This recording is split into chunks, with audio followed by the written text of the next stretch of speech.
On a frantic Thursday morning, the heart of New York City pulsed with its usual symphony of honking horns, shouts from street vendors, and the constant hum of hurried footsteps on the sidewalks. Chris, a determined 17-year-old, found himself amidst this urban chaos, dodging passers-by as he ran through the crowded streets. His destination was his grandfather's restaurant, a small culinary haven in the concrete labyrinth of the city, where he hoped not only to help with the busy lunch rush, but also to convince his grandfather to give him a permanent job.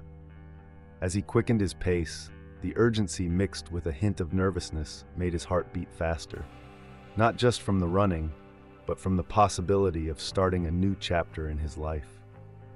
The sound of his sneakers pounding against the pavement blended with the city's noises, creating an irregular melody that marked his progress. It was then, as he passed by a wooden fenced area, a construction site heralding the future rise of yet another skyscraper, that Chris noticed something that made his heart stop. Two children, a girl of about 5 and a slightly older boy, were playing carelessly right next to the construction zone, completely oblivious to the danger around them. They laughed as they chased after a small drone buzzing in the air, controlled by the boy's trembling hands. Without a second thought, Chris veered off his route and ran toward the children. His mind was focused on one task, getting them out of there before the worst could happen. And at that moment, the worst seemed imminent. A large metal object, perhaps a piece of scaffolding, was swaying dangerously above the children's heads, held by nothing more than a rusted hook and a chain that creaked with every gust of wind. "Hey, get out of there!" Chris shouted, his voice rising above the city's din. The children, sensing the urgency in Chris's voice, looked up, their eyes widening as they saw the impending danger. Fueled by adrenaline, Chris reached the children just as the hook gave way and the metal began to fall. With a protective motion, he pushed the kids out of harm's way, absorbing most of the impact with his own body. The metal object hit the ground with a deafening crash, bouncing off and brutally striking Chris's foot. Pain exploded in a sharp wave that momentarily darkened his vision. Lying on the ground, breathing heavily, Chris felt a mix of relief and agony as he watched, through a haze of pain, the children running to safety, unharmed. He tried to stand, but the searing pain in his foot was too much, and he collapsed back down, each heartbeat throbbing through the injury. As people began to gather around, murmuring and calling for help, Chris lay there, knowing that his life was about to change. What was supposed to be a day of new beginnings at his grandfather's restaurant now crumbled into a moment of unexpected sacrifice and pain. As the sound of distant sirens began to blend with the constant buzz of the city, Chris lay motionless on the cold, dirty ground, his face contorted in pain. The adrenaline from the rescue had dissipated, leaving him acutely aware of the severity of his injury. The children's father, a man with stern features and an impeccable suit, emerged from the gathering crowd. He quickly scooped up the children, one in each arm, pulling them away from the still present danger. The children, now safe in their father's protective embrace, looked at Chris with a mix of fear and gratitude. After ensuring his children were unharmed, the father cast a hurried glance at Chris, still lying on the ground. "I'll call an ambulance," he muttered, more to himself than as a promise to the young hero. Without waiting for a response, the man turned, adjusting his tie as he guided his children away from the scene, quickly disappearing into the crowd. Left behind, Chris tried to stay calm, each breath a sharp reminder of the pain radiating from his foot. The father's promise now seemed like an empty declaration, and as the minutes dragged on, each second felt like a grain of sand in an hourglass measuring his growing anguish. People passed by, casting curious or concerned glances, but no one stopped, no one intervened. Chris felt invisible, a fragment of humanity ignored in the vast, impersonal metropolis. Finally, after what felt like an eternity, marked by the ticking of clocks and the distant echo of hurried footsteps, the sound of sirens grew louder, more insistent. An ambulance emerged from the chaos of the streets, approaching with the urgency the situation demanded. Paramedics, with serious expressions and efficient movements, quickly reached Chris, assessing his injuries with rapid questions and visual examinations. "We're going to take care of you now, son." One of the paramedics, A woman with a calm voice and reassuring gaze assured him while applying an improvised tourniquet. "Just breathe." They carefully lifted him onto a stretcher, and the comforting sound of the heart monitor filled the brief silence that followed his rescue. The ride to the hospital was a blur of flashing lights, sharp turns, and the paramedic's constant voice, keeping Chris alert, trying to distract him from the pain. Upon arrival, he was immediately wheeled into the emergency room, where doctors and nurses gathered around him in a chaotic dance of medical efficiency. Dr. Thomas Frist Jr., the attending surgeon, examined Chris's foot with a mix of professionalism and regret. "Due to the severity of the injury and the delay in treatment, we have a difficult decision ahead," he explained, his voice low and tinged with somber seriousness. "Amputation might be necessary to prevent further complications." Dr. Frist's words fell on Chris like a sentence, each syllable a weight he wasn't prepared to carry. As the reality of what this meant began to sink in, the medical team moved quickly, preparing him for the necessary procedures. Chris stared up at the white, impersonal ceiling, his hopes and dreams fading in the cold light of the hospital. The prospect of losing his leg was now not just a possibility, but a likely reality he would have to face when he awoke. The faint light of dawn barely penetrated the shielded windows of the hospital, casting pale shadows over the sterile room where Chris lay. He woke slowly, the fog of the sedative dissipating, leaving behind a painful clarity. The reality of his condition revealed itself gradually as he tried to move his body and felt an absence where there once was fullness. The room was silent, except for the soft, constant sound of monitors tracking his vital signs. The sensation of emptiness where his leg had been was both physical and emotional, a loss that echoed through his being like a shockwave. Dr. Thomas Frist Jr., the surgeon who had cared for him, had delivered the news with professional gravity. Chris's severely damaged leg could not be saved, and the decision to amputate had been made while he was unconscious. As Chris became aware of his condition, the door to his room quietly opened. His father, mother, and grandfather Charles entered, their faces tense with worry, but softening slightly at seeing him awake. They approached, each one touching him in a comforting manner, their hands transmitting warmth and a reassuring presence. Chris's family gathered around his bed, forming a protective barrier against the harshness of the outside world. His father, always the pillar of strength, held his hand firmly, offering a silent support that spoke volumes. His mother, her eyes brimming with unshed tears, stroked his hair, whispering words of encouragement that only a mother could provide. Grandfather Charles, with his wisdom of many winters, positioned himself at the foot of the bed, his gaze conveying a mix of pride and sorrow. The days that followed were a slow and painful journey of acceptance and adaptation. The medical team was diligent, providing care and instructions on how to cope with Chris's new reality. He was introduced to physical therapists who guided him on the use of crutches and, eventually, a prosthetic limb. Every step, every movement was a monumental effort, but Chris was determined not to let his disability define who he was or what he could achieve. With the unwavering love and support of his family, Chris began to rebuild his life, piece by piece. His parents and grandfather were always nearby, sharing stories, bringing news from the outside world, and ensuring that he never felt alone in his struggle. They discussed future plans with caution, but always with an underlying current of optimism that helped keep Chris's spirits high. Despite the circumstances, Chris found moments of light. He began to see his situation not as the end of his aspirations, but as a challenge to be overcome. Every small victory in physical therapy was celebrated, every advance a triumph. His grandfather Charles, in particular, had a way of finding humor even in difficulties, making Chris laugh and reminding him that life, despite everything, could still be lived fully.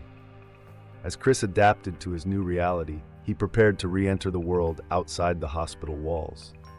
And, with the help of his family, he began to plan his return to his grandfather's restaurant, a place where he felt he could start making a difference again.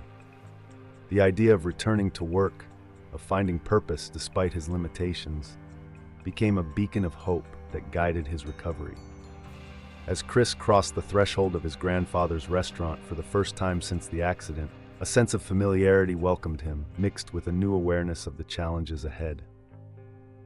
The restaurant, a cozy and beloved establishment in the neighborhood, smelled of fresh herbs and freshly baked bread, with the sounds of laughter and conversations filling the warm atmosphere. Despite his apprehension, Chris felt at home. Adapting to the work environment with his new physical reality was not without difficulties. His grandfather Charles had made some modifications to the restaurant's layout to ensure Chris's accessibility, including installing ramps and reorganizing the furniture to make moving around with crutches easier. Determined not to let his disability define his limits, Chris faced each day with a renewed passion for life and work. It was during a busy morning shift that Chris met Cynthia. She had entered the restaurant with a slight hesitation, like someone who is new to a vast city and still trying to find her place. Her southern accent was soft, her words carrying the melody of Dallas, Texas, from where she had recently moved. Cynthia frequented the restaurant regularly, sometimes just for a cup of coffee while watching the streets hustle and bustle through the large front windows. Chris noticed her recurring presence and on a particularly quiet morning decided to approach her. With a tray carefully balanced under one arm, he made his way to her table with a cautious smile. Although there were no direct dialogues, conversations between Chris and Cynthia flowed naturally, with exchanges of stories about their past lives and their dreams for the future. Cynthia spoke of her aspirations and her desire to start over in New York, a city that promised so much, but also intimidated with its vastness and apparent indifference. Chris shared his own experiences, not just about the accident, but about his struggle to find a new identity and purpose after losing his leg. As weeks turned into months, the friendship between Chris and Cynthia blossomed. Casual morning encounters turned into longer, more meaningful conversations. They discussed everything from literature to music, and sometimes the subtleties of life that only two strangers turned friends could share with honesty. Chris began to look forward to these morning meetings with anticipation, finding in Cynthia not just a friend, but an ally, someone who understood him in a way few could. She in turn saw Chris as an inspiration, an example of resilience and determination in the face of adversity. It was clear that as Chris worked at the restaurant and strengthened this new friendship, he was rebuilding his life piece by piece, finding joy and purpose in every new interaction, every shared smile, and every exchanged story. He was, step by step, rediscovering his passion for life, a journey of self-discovery and personal growth that had only just begun. On a typical autumn morning, as the first leaves began to paint the sidewalks in gold and red, Charles's restaurant buzzed with the energy of a New York that never truly rests. Chris, now more accustomed to the rhythm of his new work and life, moved gracefully between the tables, his crutch setting the pace of his steps as he served customers with a genuine smile. It was on one of these busy days that Cynthia brought along an unexpected guest, a man who starkly contrasted with the cozy and modest atmosphere of the restaurant. He was tall, with an upright posture, dressed in a tailored suit that spoke of wealth few in the neighborhood could even imagine. His face was expressionless, his eyes scanning the environment with a critical assessment that didn't soften when they landed on Chris. Gregory Olson, as Chris came to know when Cynthia introduced him, was more than just a customer. He was her boyfriend, the same man who had ignored Chris on the day of his accident. Gregory showed no sign of recognition as he briefly shook Chris's hand, his cold, distant eyes revealing no memory of that fateful day. To him, Chris was just another face in the sea of people he encountered daily. Chris felt a wave of conflicting emotions as he shook Gregory's hand. There was the initial surprise of seeing the man who had indirectly changed the course of his life, followed by the disappointment in realizing that this same man seemed completely unaware of his suffering. Gregory's indifference was palpable, a wall of ice that seemed impenetrable. Chris chose to keep his identity and his past with Gregory to himself. Revealing it could bring forth emotions and confrontations that Chris wasn't sure he was ready for. Besides, he didn't want to put Cynthia in an uncomfortable position, recognizing that she was clearly happy and excited to have her boyfriend visiting her new favorite spot. However, Gregory's presence in the restaurant left a trail of cold thoughts in Chris's mind. As he continued his work, serving other customers with a smile that became slightly more forced, Chris reflected on people's coldness, on how some could simply go through life without noticing the impact of their actions on others. It was a painful lesson in indifference and forgetfulness, about how personal tragedies can be invisible to those comfortably distant from others. Hardships. As the day wore on, Chris found himself thinking more about his interactions and less about his limitations. He pondered the value of empathy, the strength needed to forgive and move forward, even when the world seemed indifferent. These reflections, though heavy, were part of his growth, a deeper understanding of himself and the human challenges. As the day came to an end and shadows lengthened on the restaurant floor, the image of Gregory, indifferent and distant, continued to haunt Chris, shaping his reflections and future decisions. The seasons changed, and with winter approaching, Charles's restaurant became a cozy refuge against New York's biting cold. Chris, now a familiar and beloved presence among the regulars, had adapted well to his new routine, finding a certain comfort in the predictable cadence of his days. It was on a chilly December afternoon that Cynthia entered the restaurant, her cheeks rosy from the cold wind, accompanied by two children who skipped along beside her. Their curious and excited eyes took in the surroundings, marveling at the holiday decorations adorning the space. Chris, cleaning a nearby table, looked up, and his heart skipped a beat as he recognized the small faces. The children, Max and Lily, were the same ones Chris had courageously saved months earlier. Upon seeing him, their eyes lit up with recognition, and they ran over to him, almost in unison, their small bodies nearly colliding with his legs as they expressed their gratitude with an enthusiasm only a child's innocence can muster. "You're the man who saved us," Max exclaimed, his voice a mix of admiration and joy. Chris, surprised and touched, knelt down to their eye level, offering a smile that brightened his face. "I'm so happy to see that you're both okay," he replied, the warmth of knowing the children were safe and healthy filling his heart more than the heat of the restaurant. Cynthia, who had followed the children with a curious look, joined them, her expression brimming with surprise. She looked at Chris, then at the children, and back to Chris, trying to connect the dots of this unexpected revelation. The story of his heroic act was something Chris had never shared with her. He was never one to seek recognition for his actions. The exchange of glances between Chris and Cynthia was laden with a new understanding. She murmured a soft thank you that carried a weight of meanings, from gratitude to admiration, now knowing the courage Chris had shown. However, amid this moment of connection, Chris realized the delicate position he was in. Determined to preserve the children's innocence and Cynthia's respect, Chris chose, with considerable effort, to keep to himself the details of Gregory's indifference after the accident. Revealing this truth could irreversibly change how the children viewed their father and potentially complicate Cynthia's relationship with Gregory. So Chris opted for a careful omission, deciding that some secrets, for now, were necessary. The day continued with the children sharing stories of their little adventures and asking questions about the restaurant, turning an ordinary afternoon into a moment of joyful camaraderie. As they laughed and talked, Chris felt torn between the satisfaction of having made the right choice and the heavy reflection on the complexities of human relationships. As they said their goodbyes, with the children promising to return to visit the hero they had reunited with, Chris waved, a genuine smile framing his face. But as he watched the family walk away, he knew that the revelations of that day, while leaving some complicated feelings, had also strengthened the bond between him and Cynthia, a friendship that was now deepening with new layers of respect and mutual understanding.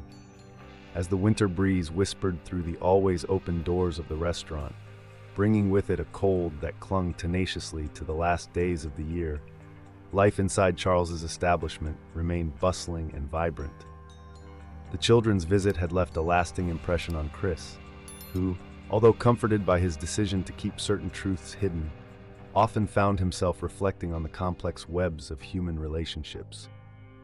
Not long after that visit, a coincidence, or perhaps fate, brought Gregory back to the restaurant. This time, he wasn't alone. He was accompanied by his children, who ran ahead with the unbridled energy of youth. Cynthia was there too, walking a little behind, a graceful and attentive figure. The reunion was inevitable. Chris was arranging some tables when he heard Max's excited voice calling him. The children ran over to him with the typical excitement of those meeting a dear friend. Amid the commotion, with laughter and stories about little adventures since their last visit, a comment slipped from Lily's lips, as innocent as it was significant. "Daddy, this is the man who saved us that day near the construction site," she exclaimed, pointing to Chris with a child's pure enthusiasm. Gregory, who had been casually chatting with Cynthia, turned his attention to Chris with an initially confused expression. His eyes studied him, trying to connect the exuberant child in front of him with the blurred memories of a day he, for his own reasons, might have preferred to forget. The memory came like a slow but undeniable flash, bringing with it a reluctant recognition. The millionaire approached, his gaze now fixed on Chris, a late recognition crossing his face. "Are you doing well?" he asked, his voice carrying a tone of courtesy that barely disguised his eagerness to end the conversation. It was a superficial question, made more out of social convenience than genuine interest. Chris, sensing Gregory's discomfort and the potential awkwardness of the situation for Cynthia and the children, chose an equally polite and brief response. "I'm fine, thank you," he said with a smile that didn't quite reach his eyes, maintaining his composure in the uncomfortable situation. Gregory, satisfied or perhaps relieved by Chris's evasive response, nodded briefly before calling the children and Cynthia, indicating it was time to leave. They quickly exited the restaurant, leaving behind a trail of unspoken questions and poorly concealed emotions. The brief encounter left Chris deep in thought, his mind swirling around Gregory's reactions and the apparent disconnect between his past actions and his present responsibilities. The coldness of the interaction resonated within him, reinforcing his beliefs about the vast differences in human behavior, especially between those who have much and those who live with less. As the restaurant resumed its usual rhythm and Chris returned to his tasks, he reflected on the fleeting nature of human interactions and how, sometimes, the truth can be more revealing in its silence than in spoken words. These reflections would stay with him in the days that followed, shaping his view of the world and strengthening his resolve to stay true to his principles, regardless of the circumstances. After the tense and revealing encounter at the restaurant, the atmosphere between Cynthia and Gregory became palpably strained. That day, as snow began to fall gently over the streets of New York, forming a white blanket that covered the city's hustle and bustle, the apartment Cynthia and Gregory shared felt particularly cold and silent. Cynthia, unable to shake off the thoughts of what she had learned from Chris, and even more so, Gregory's evasive answers, decided that she needed clarity. The fact that Gregory had left a man who saved his children alone and injured was something she couldn't understand or forgive.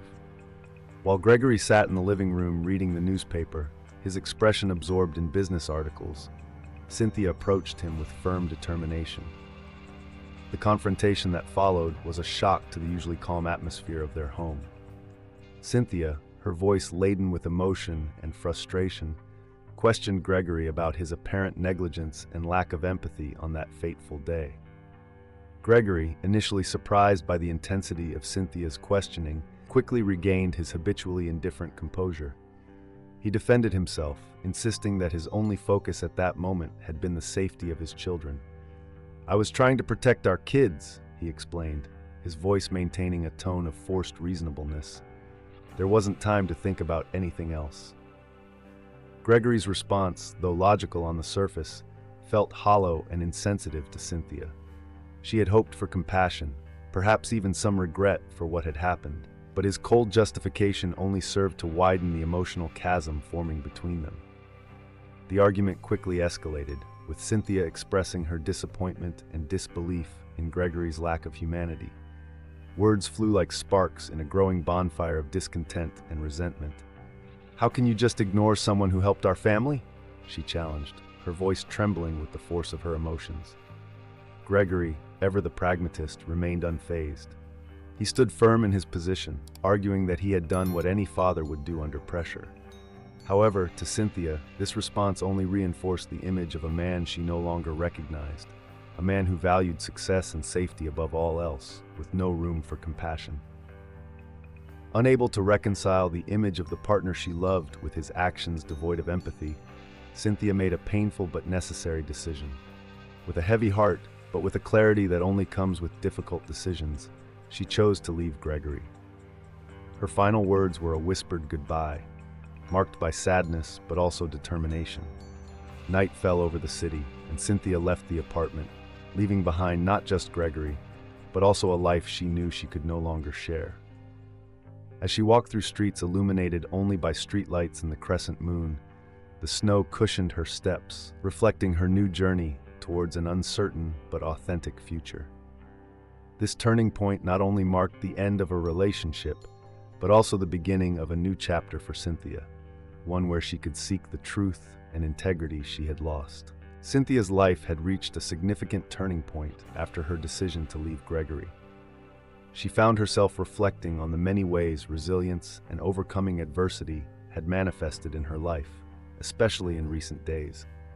These reflections led her to an unexpected opportunity, a chance to share her experiences and insights with a broader audience. She decided to organize a seminar on overcoming challenges and resilience, an event she hoped would not only help others find strength in their own struggles, but also provide her with a sense of closure and a fresh start. While organizing the event, Cynthia thought of Chris. He had been a beacon of strength and determination from the moment she heard his story, and his ability to overcome physical and emotional challenges inspired her. She felt that sharing this space with Chris would not only strengthen her message, but also solidify the mutual support they had developed. On a cold afternoon, with the gray sky promising more snow, Cynthia met Chris at Charles's restaurant. The place was quiet, with only a few customers scattered at the tables, enjoying the warmth inside against the cold outside. She explained to Chris about the seminar she was organizing and invited him not just as a spectator, but as an integral part of the event. "It would be an honor to have you there, not just to share your story, but to show people the power of resilience and the human spirit," she said, her voice filled with sincere admiration and respect.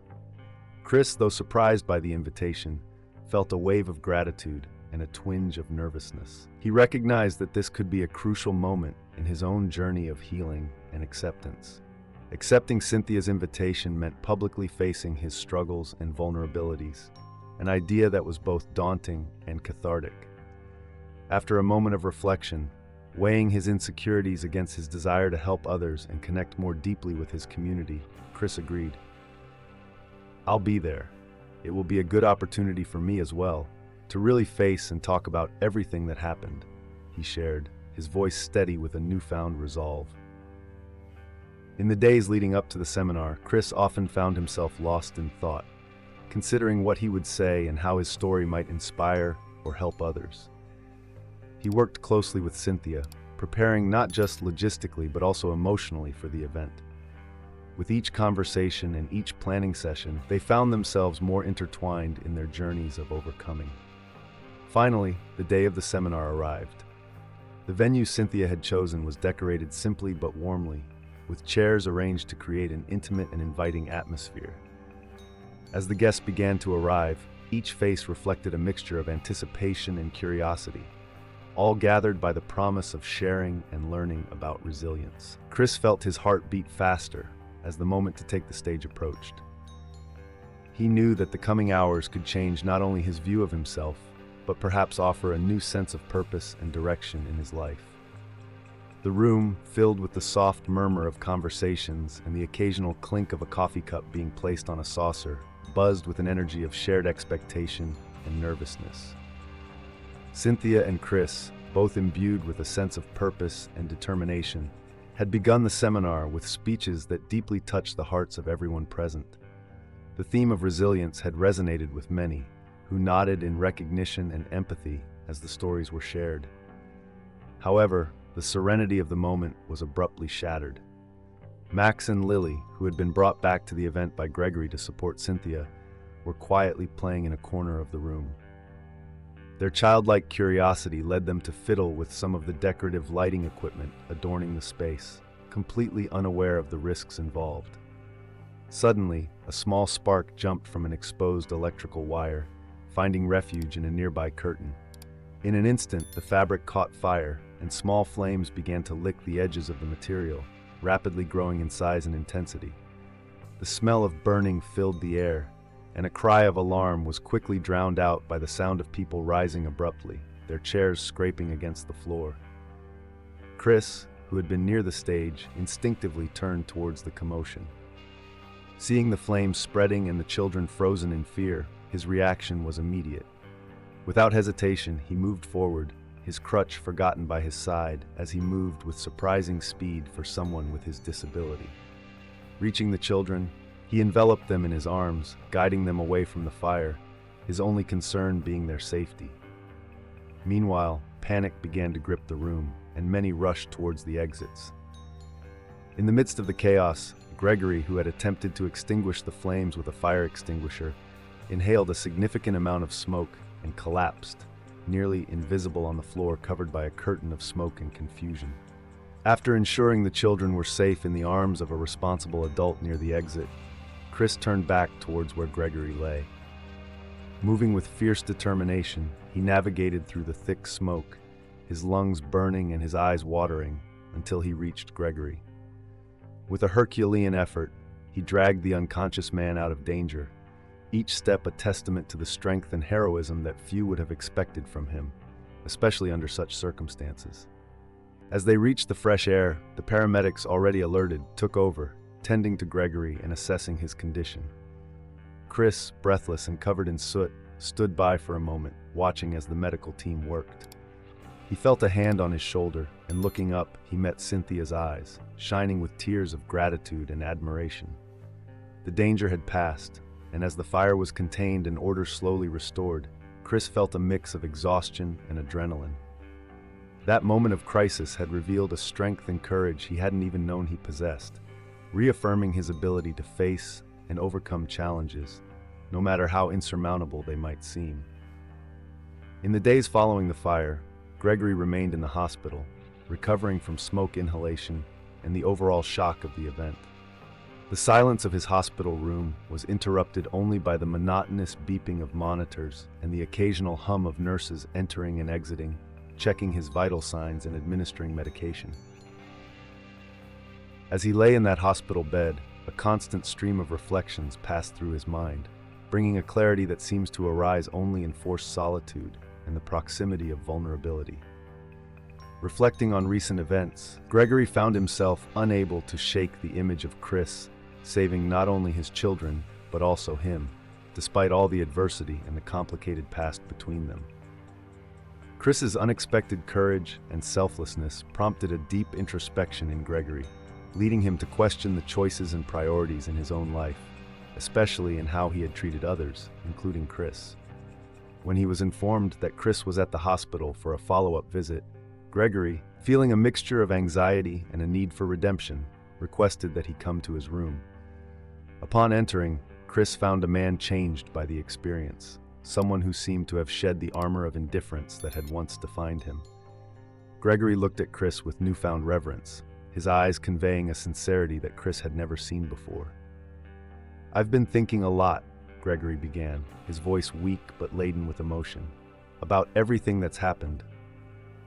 About how you acted with courage, not just once, but twice, to save my family and me. I was wrong, very wrong about many things."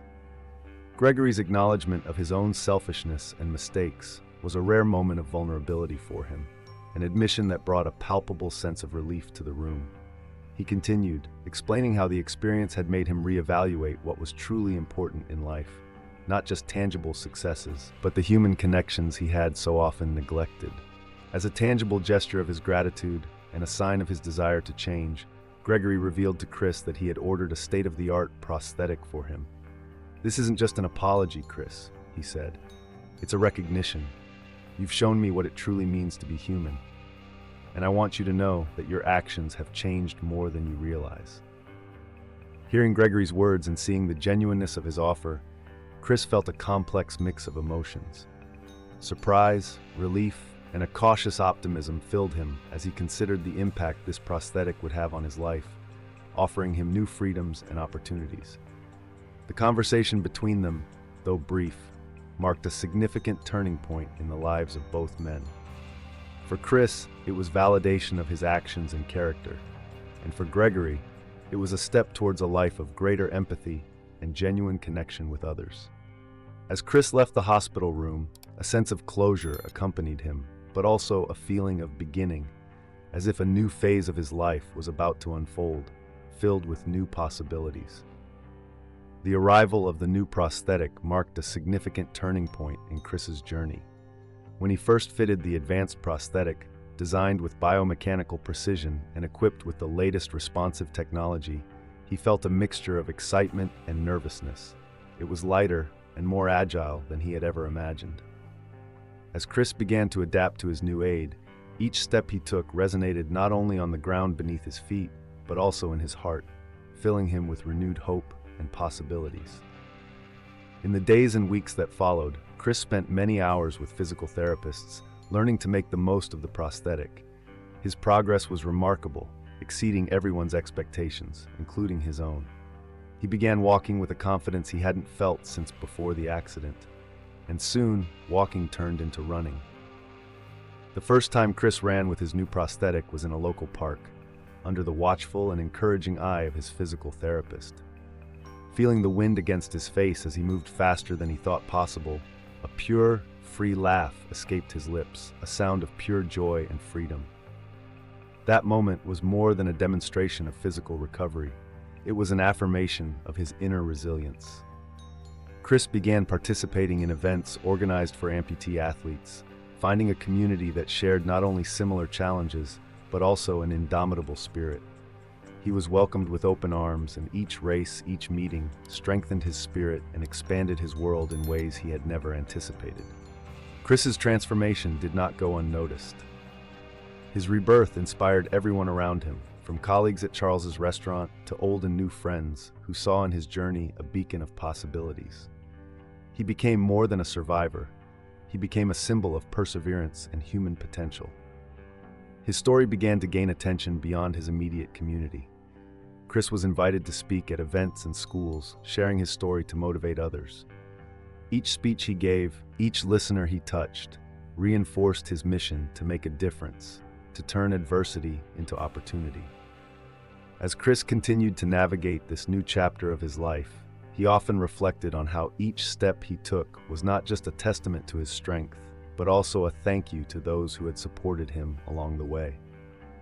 As the one-year anniversary of the day he received his prosthetic approached, Chris planned a special running event, not just to celebrate his achievements, but to raise funds and awareness for others facing similar challenges. He wanted to give back, to help others find the same hope and strength he had discovered within himself. As preparations for the event advanced, Chris knew that every detail reflected his gratitude and desire to inspire positive change.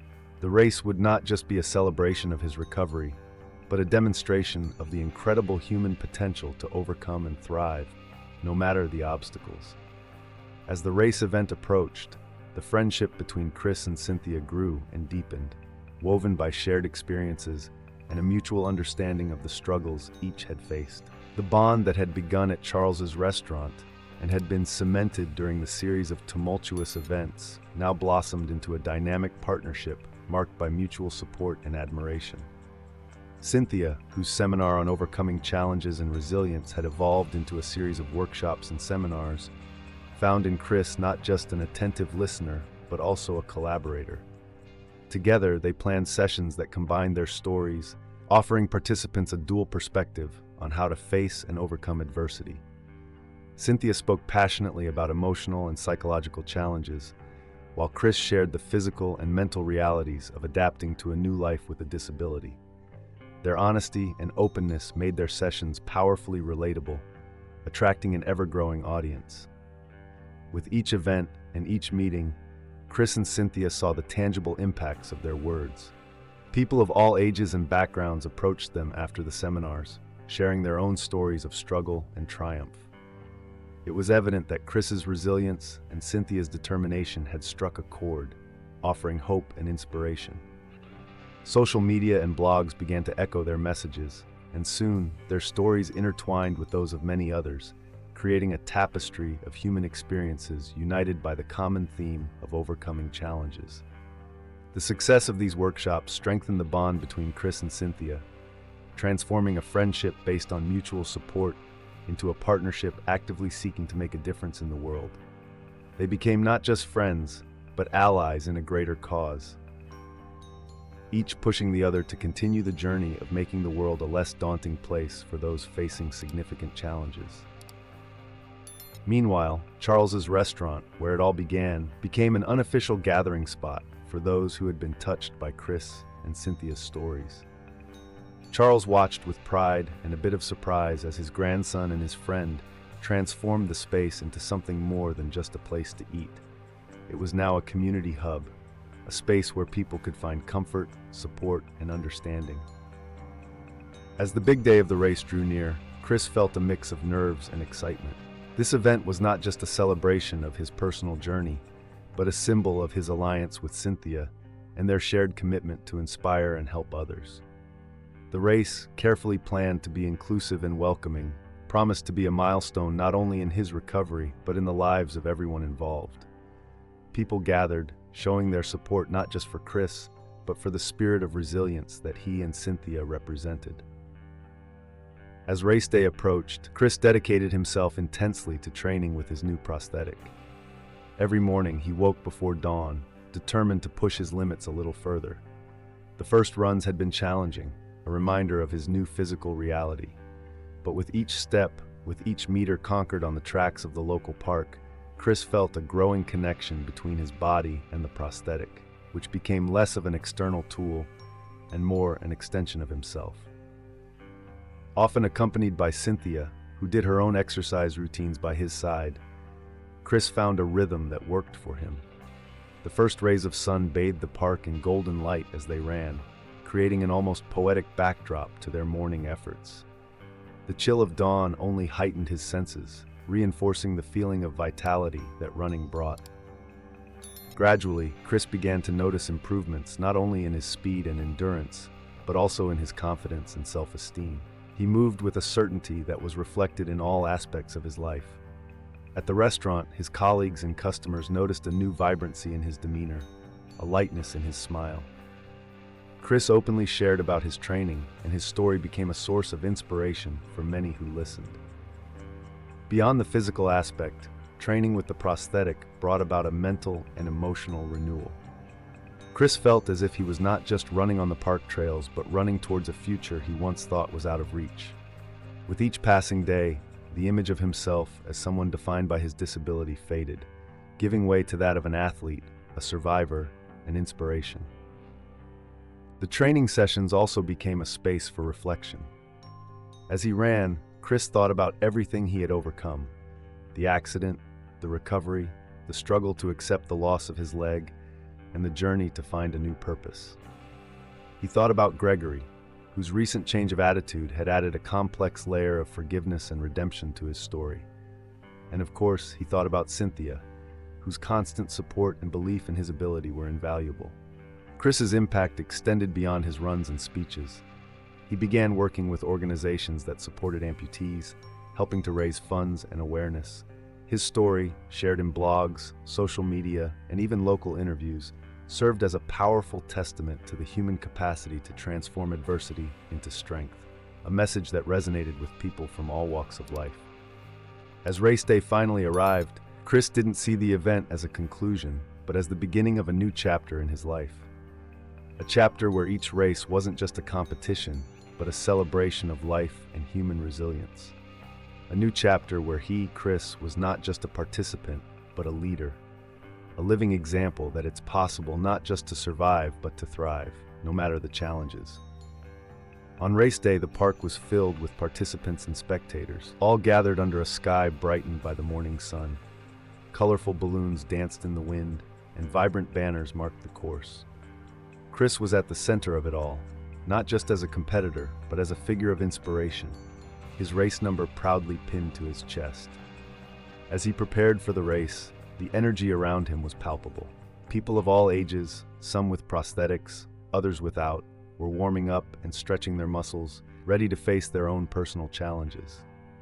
Each of them carried a story, and many had found in Chris a reflection of their own struggles and aspirations. The race began with the sound of the starting gun, and Chris took off with the group, each step an echo of his journey to that moment. Cynthia and Gregory were among the crowd, cheering not just for Chris but for all the runners. For Cynthia, the event was a celebration of the transformation she had witnessed in Chris, and indirectly, in herself. Their partnership had evolved into a deep friendship, founded on mutual respect and unconditional support. Gregory, on the other hand, watched with a complex mix of admiration and introspection. Chris's courage had been a catalyst for his own change, forcing him to confront his failures and redirect his life toward a more compassionate and conscious path. Seeing Chris compete was to witness the tangible result of his apologies transformed into action. The race was not just a physical competition, but a symbolic event, representing each individual's journey from the ashes of despair to the beauty of overcoming. Chris crossed the finish line with an impressive time, but the true victory was in the smile on his face and on the faces of those he had inspired. In the days and weeks that followed, Chris's story was shared in local newspapers, blogs, and even in a documentary. His life became a testament to the power of human resilience and the ability to turn adversity into opportunity. More than his physical achievements, it was Chris's integrity and honesty that resonated with people, reminding them that even in the darkest moments, there is room for growth and renewal. The lives of Cynthia and Gregory, as well as many others whom Chris had touched, were irrevocably changed. They carried forward the lessons learned from Chris, spreading the message of courage and hope in their own communities and networks. Chris's story became a modern legend of overcoming, a legacy that promised to inspire generations. Reflecting on his impact, Chris knew that his journey was far from over. Each new day brought with it the promise of new adventures and challenges, and he was ready to face them head-on. Because for Chris, every step forward was a step toward a future where he not only survived but thrived, leaving a trail of courage for others to follow. So, if you're not subscribed yet, click on the subscribe button below and join our community. Thank you for your support and see you in the next videos.